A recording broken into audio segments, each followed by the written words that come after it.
and welcome to Chicago Style Eats, the show where we talk about and sample tasty foods made in or made famous by Chicago. I'm Tony. And I'm Stephanie. And in this episode, we're going to drink some famous Chicago Green River.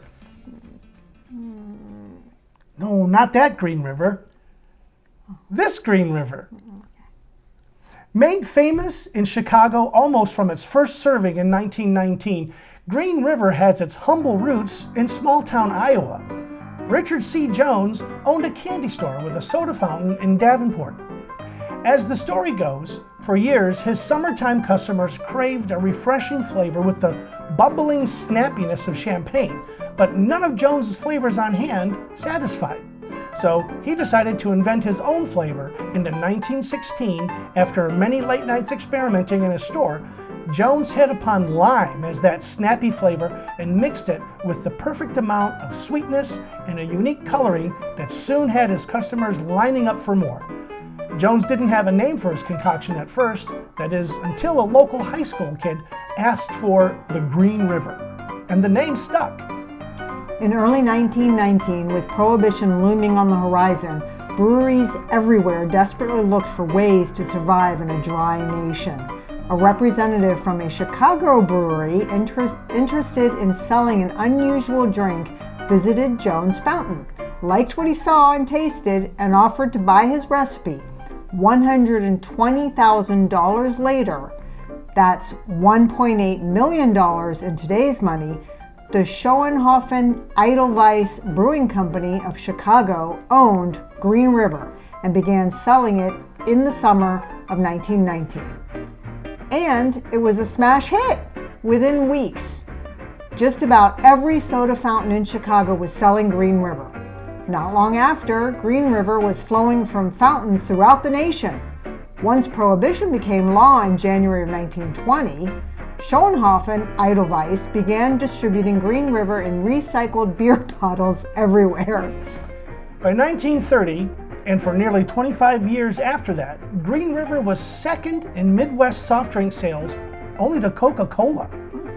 Green River very likely saved Schoenhofen Edelweiss Brewing Company. When the law was repealed in 1933, fewer than half the breweries remained that had existed at the start of Prohibition, and Schoenhofen was one of them. When Schoenhofen Edelweiss began making beer again, they continued making Green River. But by 1950, their beer fortunes had turned, and Schoenhofen Edelweiss Brewing Company went out of business. The rights to Green River have been bought and sold several times over the past 70 years, but it has never achieved its former greatness. Though its popularity waned through the 1960s, its status as a pop culture icon pop culture was recognized. Culture, soda pop. Yeah, the pun. Got Okay. it. Pun intended. You may continue. Its status as a pop culture icon was recognized by singer-songwriter John Fogerty in the Creedence Clearwater Revival hit song Green River, which, though it's not about the drink or the Chicago River, Fogerty admits the song's title was inspired by the soft drink. Today, Green River is made with real sugar and natural flavors by Sprecher Brewing Company of Glendale, Wisconsin, and is distributed primarily only in the Chicago area and by direct shipping anywhere from Sprecher. Sprecher. But there's anyway, we went and tasted it. We tasted it at Tony's sister's house yesterday with his sister and brother-in-law, Denise and Mike.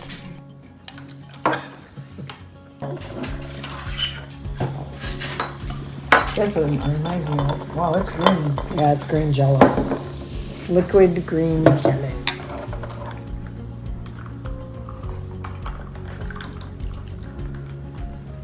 It's green. It's fizzy. Does it taste like lime? Mm-hmm. A little lime. A little lemon? To me, my first reaction wasn't it wasn't much taste. Yeah. But then as you taste more, you drink more, you get more of the flavor. The unique flavor, I guess. I think it tastes more sugary than it tastes lemon or limey. Mm-hmm. But definitely lime over lemon, I would say. Yeah. Mm-hmm.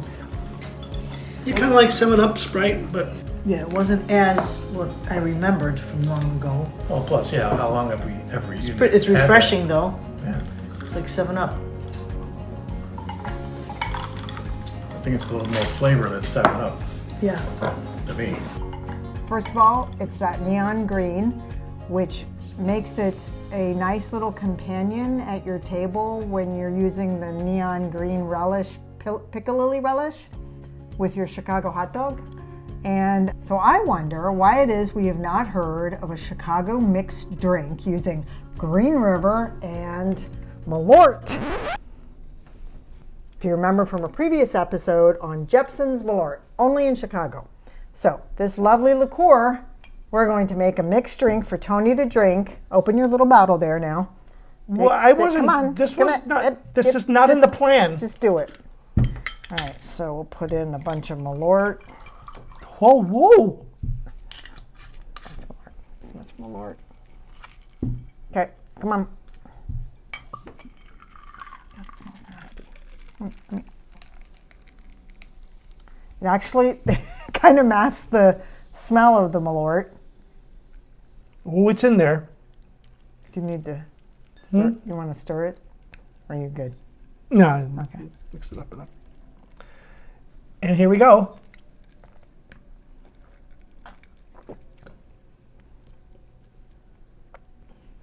He likes it. Hey, Mikey. Well, probably a little less Malort in it, but Sorry. I'm gonna get you drunk. actually, Let me taste it. We've invented a drink. There's a bitterness Maybe. to it, the Malort bitterness, but the sweet. Oh, apparently not sweet enough. Oh, God. I got it back. Fuck. God, that's fucking nasty. Oh. See, now I'm not a fan of gin, and I have a feeling that kind of masked by the Green River. It's kind of a similar taste, similar. I don't know if you can call gin a taste because it's nasty, but anyway, Oh my God. yeah. I wasn't planning on tasting that, but he made it seem good. Little fucker. Anywho, no, you volunteered. What you asked. So, so anyway, Yeah. So there you go. Green River can be found Green River can be found at in the Chicago area, at a lot of grocery stores. I found the bottles at Jewel. I found a 1 liter plastic bottle at Blaine's Farm and Fleet, and you might find it in other areas, other stores. I think some Ace Hardwares might carry it. It's kind of a specialty thing. So wherever you might think you find specialty sodas and stuff, you'll probably find it there. But your mileage may vary. If you want to find it, you might have to look for it a little bit harder. So, don't mix it with Malort. or if you like Malort, I think a little bit less Malort would have been fine. It's like No, it was like all Malort flavor. no, there's a Yeah, sweet. no, it there's was sweet. just no, no, it was all Malort flavor, and I only did like 1/3 of the glass with the ice. Ugh. Well, the ice hasn't melted. But anyway, Go out, get yourself a bottle of Green River soda, give it a try, and enjoy.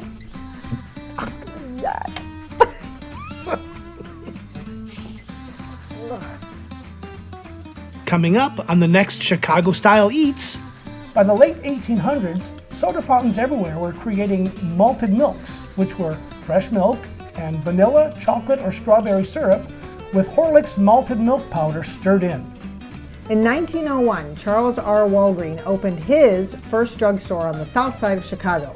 Walgreen prided himself in his ability to hire top-notch managers for the stores in his growing enterprise, even down to the people who ran his soda fountains. If you like this episode, click the thumbs up icon below. Don't like it? Let us know in the comments what might make it better.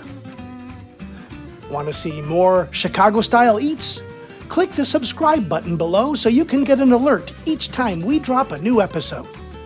Don't know what the heck we're doing? Click on the end screen or the link in the description below to see our intro video. Thanks for watching.